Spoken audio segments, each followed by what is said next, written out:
In this video, we'll give an overview of how the Katana real-time planner works on sales orders as it's related to ingredients availability. So what are we actually going through here? We're talking about the ingredients availability, which can be found in this column on the sell screen, where you'll see the different types of statuses. Those statuses play on the same theme as they do throughout the application, where we have not available, in stock, expected. We also have another one here called processed. And what do all of these mean?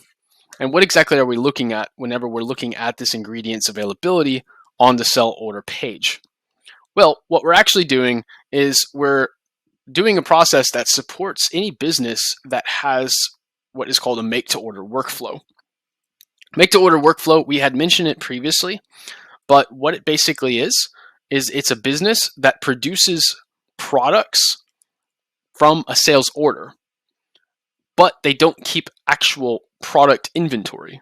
So product inventory, which would be a sales item, is what's coming from the sales item availability column on the sell screen. And so this is actually firstly looking at, do I have products available to send out a sales order? But the ingredients is saying, do I have ingredients available to make the products that are in the sales order in order to send out the sales order? And that's the difference.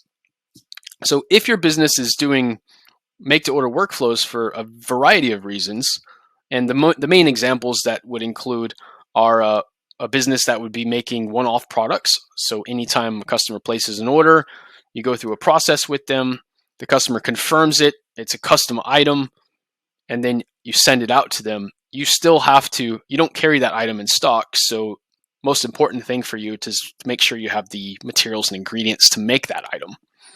Another use case would include maybe a custom shoe manufacturer. So a customer could choose the design, the color, the materials, the size of the shoes, and there could be thousands of combinations for that one particular shoe. And you're not going to keep all of those 1,000 combinations of shoes in stock because that's just a waste of resources.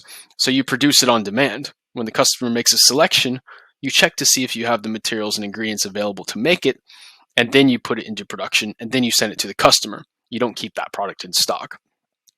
There's also the last use case for like small manufacturing companies that are starting to grow. In the beginning, they might have a product that they could keep in stock, but they probably won't keep it in stock for the fact that they're not 100% certain if it will sell. And so they might opt for a business model, at least in the beginning, that says, I'm going to produce to order or make to order only due to the fact that I have no idea which of the selection of items I have will actually sell to my customers.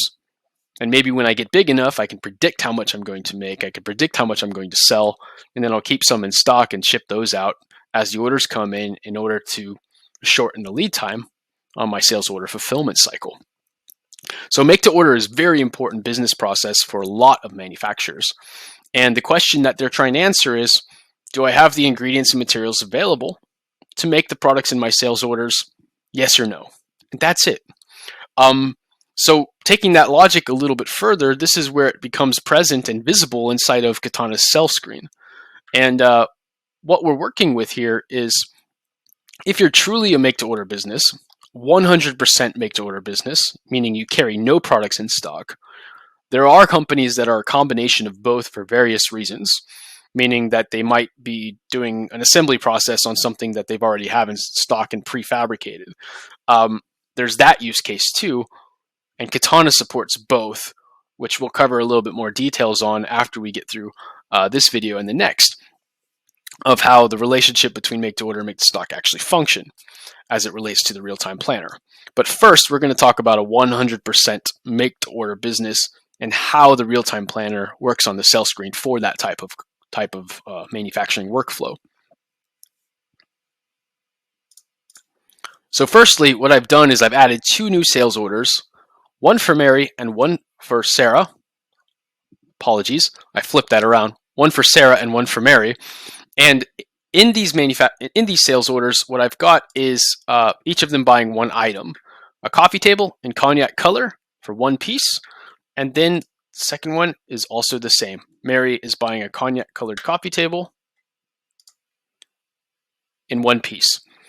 And so what we're trying to show here is that both of these products are currently not in stock according to the sales order, sales item availability, and their ingredients are not as well. So if we're looking at the fact that the products aren't in stock, then Katana will begin to book available ingredients. It'll ask, are they in stock?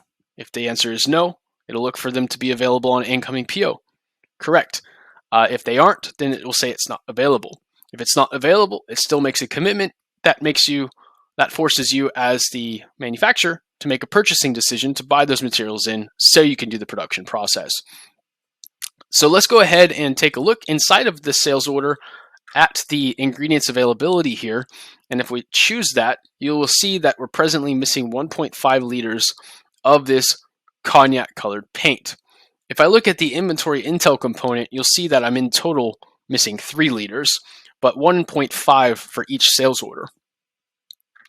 Now, just for grins, let's go ahead and do the process by only buying 1.5 liters to satisfy the needs of one of the sales orders. We'll put 1.5 in the list here. We'll create and open this order, and then we'll mark it as received. And we'll mark it as received after the fact. Let's take a look and see what it looks like right now. Now you see that the ingredients availability is listed that it's coming from a purchase order on the 27th of December. If I change the rank of the position of these sales orders, then you'll see that the booking gets rebooked to the one that has the highest position in the queue.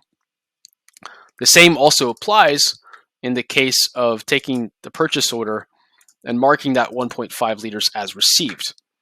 On the sales order list, then that ingredients availability changes to in stock because it meets the condition of the wood and the paint that need to come together to make Mary's cognac colored coffee table. And all I need to do is change the rank and position, and then that booking also updates in real time to reflect who's going to receive the booking of those materials to that sales order that has the highest position in the queue. And that's more or less everything it's related to ingredients availability to sales orders on the cell screen. In the next video, we're actually going to do the make to order workflow and show you how that updates across the other column here in production.